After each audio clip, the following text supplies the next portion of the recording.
onu demiş, sen imiş, sen getiren her baharı, sensiz erdir bu sehralı demiş. Ne kadar ben axı həsrət çəkəcəm, ne kadar dözmək olar söyle gülüm.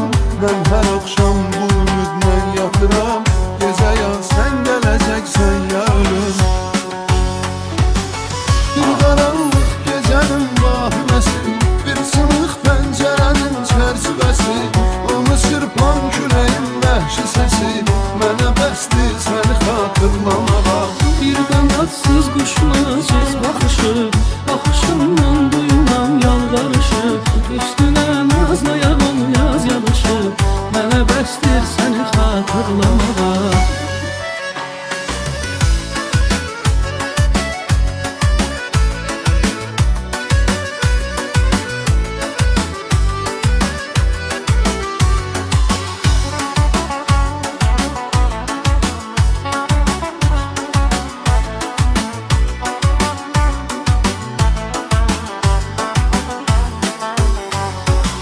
Sen gedəndən sonra gün görməmişəm, elə gündüz də mənim üçün gecədir.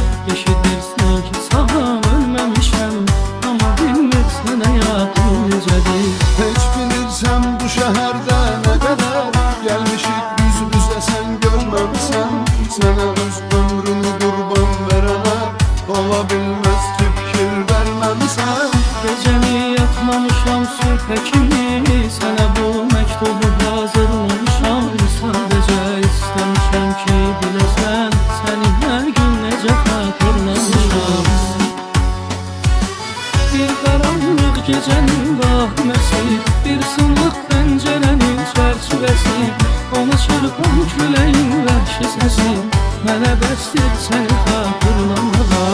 Bir qanadsız quşun aciz baxışı, baxışından duyulan yalvarışı, üstünə nazla yağan yaz yağışı, mənə bəsdir səni xatırlamağa.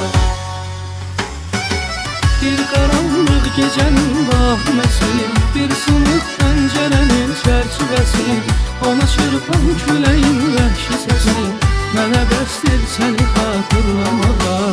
Bir qanadsız quşun aciz baxışı,